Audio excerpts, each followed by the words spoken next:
आज हम उन लोगों के अंतिम संदेश को देखने जा रहे हैं जो जानते थे कि वो मरने वाले हैं। टॉम और एलिन लोनार्गन एक अमेरिकी टूरिस्ट थे। वो शादीशुदा जोड़ा लुसियाना का था, जो 1998 में अपनी छुट्टियां ऑस्ट्रेलिया के ग्रेट बैरियर रीफ पर बिताने आए थे। वे समुद्र जीवन के अद्भुत दृश्य देखने के लिए स्कूबा डाइविंग के शौकीन थे। उनकी ये यात्रा एक सुखद अनुभव की उम्मीद से शुरू हुई, लेकिन ये एक गंभीर और दुखद यात्रा में बदल गई। चलिए तो हम कहानी शुरू से शुरू करते हैं।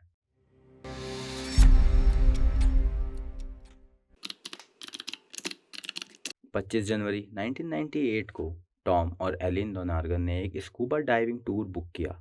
ये टूर ग्रेट बैरियर रीफ पर था, जो दुनिया के सबसे प्रसिद्ध डाइविंग स्पॉट में से एक है। टूर में अन्य पर्यटक भी शामिल थे और सभी को एक बोट द्वारा समुद्र में ले जाया गया। बोट ने एक सुंदर और साफ जगह पर रुककर डाइवर्स को समुद्र में उतरने की अनुमति दी।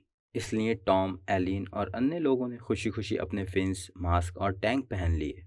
फिर जब वो तैयार हो गए तो उनका निरीक्षण किया गया और फिर 1 घंटे से भी कम समय में उन्हें कोरल सागर में कूदने की अनुमति दी गई। टॉम और एलिन ने समुद्र में कई घंटों तक डाइविंग की। फिर सब लोग एक एक करके वापस सतह पर आए और कप्तान ने उन्हें नाव में वापस खींचना शुरू किया। एक बार जब हर कोई नाव पर वापस आ गया तो कप्तान ने यह कंफर्म करने के लिए एक और गिनती की कि उसके पास सभी लोग वापस आ गए हैं या नहीं। और एक बार जब उसे यकीन हो गया कि उसके पास सभी लोग हैं, उसने नाव को घुमाया और वह वापस किनारे पर चल पड़ा। लेकिन कप्तान ने गलत गिनती की और ना तो उसने और ना ही किसी और ने यह ध्यान दिया कि बोट पर टॉम और एलिन नहीं है। जब टॉम और एलिन बोट के पास लौटने के लिए तैयार हुए तो उन्हें पता चला कि बोट पहले ही उनके बिना जा चुकी है। ये स्थिति उनके लिए बेहद खतरनाक थी, क्योंकि वे समुद्र के बीच में थे और उन्हें एहसास हुआ कि उन्हें यहाँ अकेला छोड़ दिया गया था। शुरुआती घबराहट होने के बाद उन्होंने एक दूसरे से कहा कि जैसे ही नाव किनारे पर वापस पहुंचेगी, उन्हें नाव के अंदर हमारे वॉलेट, पासपोर्ट और अन्य निजी वस्तुएं मिलेंगी और उन्हें पता लग जाएगा कि हम उनके साथ थे और वो लोग हमें यहाँ भूल गए हैं और वो तुरंत ही हमें लेने आ जाएंगे। तो टॉम और एलिन किसी भी क्षण किसी के आने का इंतज़ार करते हुए पानी में तैर रहे थे, लेकिन अफसोस कि वो तुरंत नहीं आए।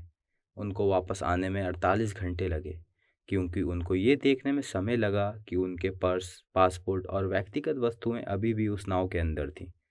और उन 48 घंटों में टॉम और एलिन को तेज़ गर्मी का सामना करना पड़ा। ना ही उनके पास ताज़ा पानी था, ना खाना, और आसपास बहुत सारी शार्क थीं। उनकी काफ़ी तलाश की गई, लेकिन उनका कोई पता नहीं चला। 1 महीने बाद एक महिला का वेट सूट ऑस्ट्रेलिया के तट पर बहकर आया और उसका साइज एलियन के समान था। और फिर विशेषज्ञ ने इसकी जांच की और कहा कि ये लगभग 1 महीने से पानी में तैर रहा था। तो ये उस समय का है जब टॉम और एलिन लापता हो गए थे। 5 महीने बाद ऑस्ट्रेलिया के तट पर और अधिक डाइवर्स उपकरण बहकर आ गए। उन वस्तुओं में लाइफ जैकेट भी थी, जिनके पीछे लोनार्गन नाम लिखा हुआ था। साथ ही डाइव फिन में एक एयर टैंक भी था, जो एलिन का था। लेकिन सबसे हैरान करने वाली चीज़ जो किनारे पर दिखी, वो थी उनकी डाइवर स्लेट। एक डाइवर स्लेट एक ड्राई इरेज बोर्ड की तरह होती है, जो पानी के अंदर भी काम करती है। इस स्लेट पर यह लोनार्गन का अंतिम संदेश था। इसमें लिखा था, जो कोई भी हमारी मदद कर सकता है, हमें एग्नीकोर्ड ट्रीफ पर छोड़ दिया गया है। कृपया मरने से पहले हमारी मदद करें, कृपया हमारी मदद करें। संदेश के ऊपर तारीख थी 26 जनवरी 1998। तो वो एक दिन बाद की थी जब उन्हें समुद्र में छोड़ दिया गया था। तो तारीख देखकर हमें ये तो अंदाज़ा हो जाता है कि कम से कम 24 घंटे तक तो वो दोनों जीवित थे। लेकिन उसके बाद क्या हुआ, ये कोई नहीं जानता। कुछ लोगों का कहना है कि उन दोनों ने अपने लापता होने का नाटक रचा ताकि वे कहीं नया जीवन शुरू कर सकें। दूसरों का कहना है कि उन्हें शार्क ने खा लिया होगा। लेकिन एक्सपर्ट्स का मानना है अंत में वे डिहाइड्रेशन के कारण बेहोश होने लगे होंगे और इसलिए जानकर उनको अपने गोताखोरी उपकरण उतारने पड़े होंगे। और उन उपकरण के बिना वो लोग कुछ देर भी जिंदा नहीं रह सकते थे और इसके बाद उनके लिए तैरना भी मुश्किल हो गया होगा और वो समुद्र में डूब कर मर गए होंगे। ना जाने कौन सी बात सही है, लेकिन टॉम और एलिन कभी नहीं मिले।